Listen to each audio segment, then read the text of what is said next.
$220 back to 50s, which are very similar as the range today between $4,000 to $8,000 per person. It was a very big amount of money for most of the immigrants. Per person. Oh, that's not right. Yeah, per person. But now it's being moved. Because imagine, for many immigrants back to last century, themselves, their family have suffered from the wartime, the Great Depression. So not many of them have ability to pay for this voyage for the whole entire family to come over to Canada at the same time. So what happened was they were purchased one ticket and sent one family representative to come over to Canada first. And considering what types of work opportunity we have in Canada, people have to work in the farm, doing some construction work as miners, and all this heavy labor work. Husband was the person to take over. So for many immigrants, their immigration story starting from husband came to Canada first.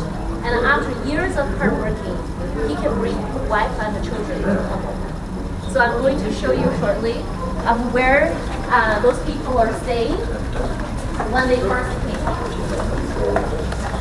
So we have a model of the cabin over here. I believe many of you have watched the movie Titanic before. And if you remember where Jack lives in the movie of Titanic, this one looks much better because this is 30 years after from the Titanic's era. You have your own sink, which third class didn't have before. You have your curtain to protect your privacy, which make the life much easier for many of immigrants who came along. They have to share the room with 3 strangers they have never met before who are speaking different languages than they do. Pier 21 was the closest seaport to Europe. So most of the immigrants who landed at Pier 21 were European immigrants. Back in the time, English wasn't well used as today. So all the immigrants who came to Canada around that period of time, they're speaking their mother language. For example, French, Italian, German, Dutch, Spanish, and they had a very hard time to communicate with each other. And that's their first lesson of how hard the life is going to be for them once they arrive in Canada. They know there's so many challenges were waiting for them. They have so much concern. When they're on the ship, they suffer from seasick, but no family members to take care of them. Nobody understands what they're trying to say. And that's the time they have so much concern of, how can I find a good job in Canada? How can I be accepted by the mean Canadian society? And how can I even pass an interview to have my permission to stay in Canada when I have no language skills? But no matter how you feel, the ship already departed from your home country. You have to be ready at the moment when you arrive at Pier 21. And after 5 to 20 days long journey on the ocean, that day will be eventually here.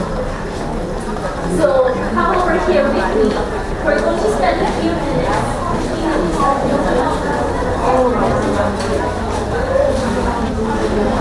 Sorry.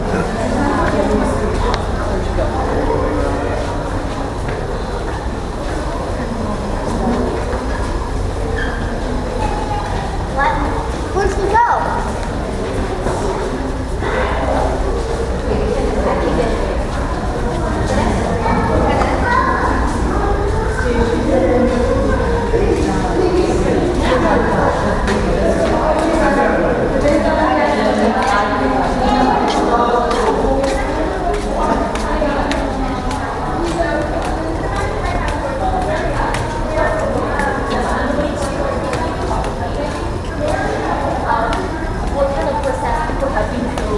When they came over to Canada back to last century, how they have their permission to stay in this country.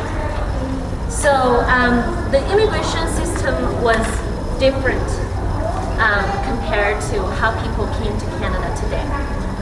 Back to last century, you must have a sponsor to come over to, because when you submit your application in your home country, those information must be included. You applied from your home country. It's a piece of paper. It's called permission, but the process and the idea of this permission was very similar as what we call visa today. So people apply this permission, and once they receive this permission that issued by the Canadian government, and that's the time they have to find a local registered doctor to do a medical check. So once they pass the check, they will have a health certificate. Once they have these two pieces of paper in their hands at the same time, they will be allowed to get on the boat. Because if anyone get rejected at Pier 21, ocean liners has the responsibility to take the immigrants back to their country without getting paid by any party. So they do wanted to make sure all the passengers on their ship were qualified to become legal immigrants when they arrive at Pier 21. So majority of people have their paperwork in their hands. They passed immigration check and did a medical check again just to make sure they didn't infect it on the boat. And then they will go through the custom check on the overhead walkway, which I showed you on the model before. And this picture will give you the idea of how they get checked. Back to last century, there was no X-ray. So your luggages will be opened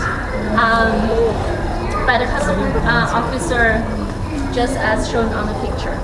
All the food that you brought from your home country will be confiscated because all the homemade meat products, vegetable, fruit were considered as a huge risk that contains virus and bacteria Canada didn't have before. It can cause many people get sick.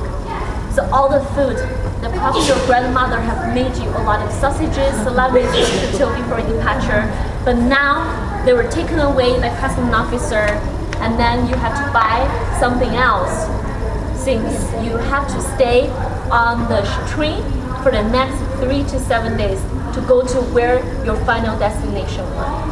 And I'm going to show you the train station.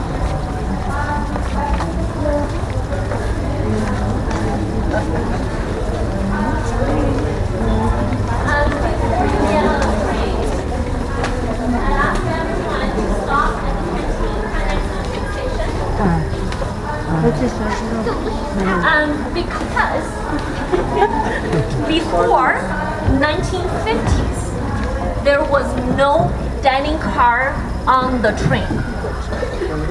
No matter if you have money or not, you have to prepare the food for the next 3 to 7 days for your whole entire family. Because your sausages, salamis were confiscated at Pier 21, and now will be replaced by this delicious spam. I personally love spam, but I cannot eat spam 3 meals per day for 7 days. And there are some spaghettis, fresh eggs and bread, and that's all you have in this canteen. Not many options. Juice. Yummy. Yeah, and a juice over here. Everything in the canteen.